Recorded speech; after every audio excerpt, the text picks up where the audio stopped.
Sebentar lagi kita akan melaksanakan ibadah Idul Adha. Saat itu, kita akan melakukan penyembelihan hewan kurban hingga membagi-bagikan kepada mereka yang berhak. Tapi saat pandemi sekarang ini, ada aturan yang harus dipatuhi agar kita semua terhindar dari COVID-19. Mari kita ikuti tata cara penyelenggaraan kegiatan kurban di saat pandemi.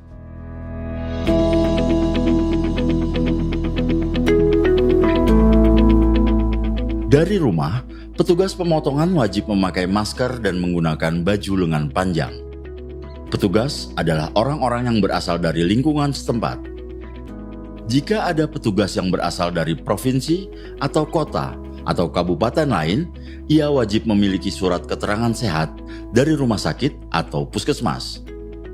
Lansia dan orang yang memiliki penyakit bawaan tidak disarankan mengikuti kegiatan kurban.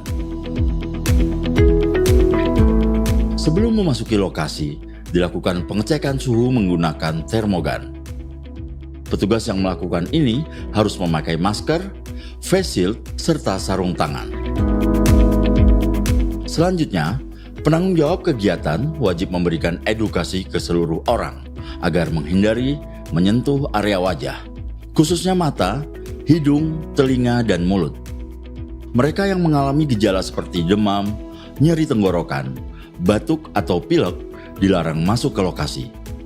Setiap orang yang dinyatakan sehat harus mencuci tangan dan atau menggunakan hand sanitizer di tempat yang telah disediakan. Hand sanitizer harus mengandung alkohol minimal 70%. Lokasi atau tempat pemotongan hewan kurban telah mendapat persetujuan dari dinas yang membidangi fungsi peternakan dan kesehatan hewan setempat. Kegiatannya pun hanya dihadiri oleh panitia dan petugas, serta dalam jumlah yang terbatas.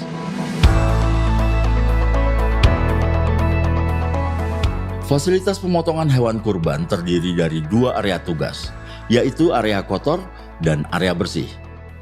Area kotor meliputi penerimaan hewan, pengistirahatan, penyembelihan hewan, dan penanganan limbah. Area bersih meliputi penanganan daging dan penanganan jeroan. Sebelum dipotong, hewan kurban diperiksa terlebih dahulu. Pemeriksaan ini disebut antemortem. Setelah disembelih, juga diperiksa atau disebut postmortem.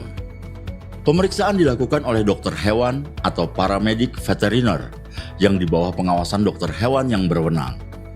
Hal ini bertujuan untuk menjamin kesehatan hewan dan keamanan daging kurban yang akan dikonsumsi. Selain itu, limbah dari proses penyembelihan hewan dan sampah harus ditangani dengan baik, serta memerhatikan kebersihan dan kesehatan lingkungan. Semua petugas wajib membersihkan dan mendisinfeksi peralatan kurban sesering mungkin. Peralatan pribadi seperti alat sholat, alat makan, dan minum sebaiknya tidak digunakan bersama atau bergantian dengan orang lain. Perhatikan juga etika bersin, batuk, dan meludah.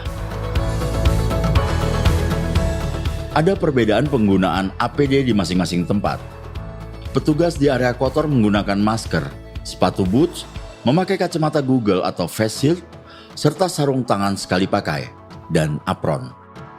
Sedangkan petugas di area bersih menggunakan masker, penutup kepala, face shield, sarung tangan sekali pakai, apron, dan pelindung alas kaki. Meski sudah dilengkapi dengan alat pelindung diri, petugas tetap menjaga jarak minimal 1 meter dan tidak melakukan kontak langsung dengan orang lain. Di area kotor, petugas tidak boleh berkerumun. Sedangkan di area bersih, petugas penanganan daging dan jeroan tidak saling berhadapan. Tahap terakhir dari semua ini adalah distribusi daging kurban. Pendistribusian dilakukan petugas dengan membagikan langsung ke rumah-rumah calon penerima. Setelah aktivitas selesai, setiap orang segera mandi dan ganti pakaian sebelum kontak langsung dengan keluarga atau orang lain. Inilah aturan yang harus kita jalankan bersama agar semua bisa menjalankan ibadah kurban dan terhindar dari wabah. Selamat menunaikan ibadah Idul Adha.